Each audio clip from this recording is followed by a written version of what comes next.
two things that really fascinate me in my life building a network, having worked in a large corporation before. The largest one I've worked with was as an apprentice with Sir Alan Sugar in Amstrad, 23 years ago now. One of the things that fascinates me about institutions is the way that they think. And when you sit on a board of directors, and I've sat on the board of directors of a large PLC, QXL Ricardo PLC, is the way you have to think when you're responsible for public shareholders in a publicly listed company and you're responsible for corporate governance, i.e. protecting the value of their shareholding and the operations. And you have to think in a very different way to when you're inside a network. And in an institution you have to be closed, selective and controlling. So you have to be careful what you absorb. You have to be very selective what you absorb and the people you connect with, and you have to be in control of everything. Because public policy demands it, shareholders demand it, staff demand it, the law demands it.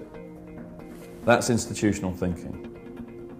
When you jump into a network, you have to change all of those things.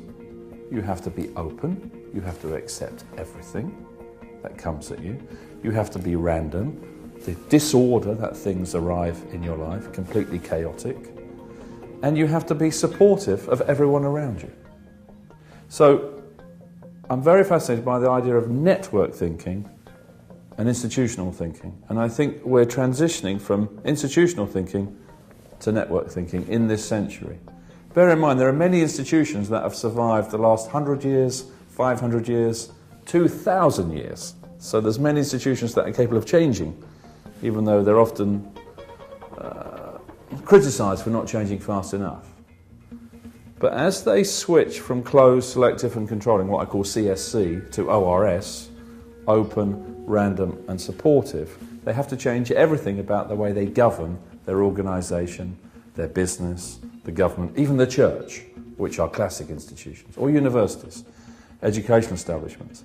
And the switch, for me personally, to switch from CSC to ORS took me 10 years. Took me a decade to change, to accept all things coming, to be open to all people, at all times, in any situation, to allow a random environment of knowledge and people to come at me at any time, and be supportive of everything around me. That was a big challenge for me, and I think most executives on PLC boards, or politicians, or church leaders will find it very difficult to transition from CSC to ORS.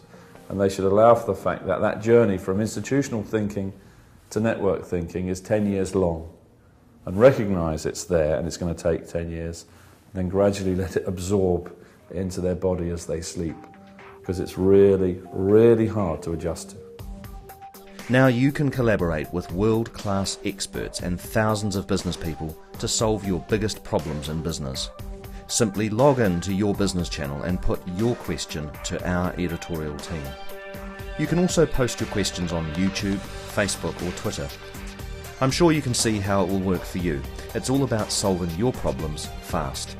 There are also low risk and results-based options if you'd like more help. Sign up today.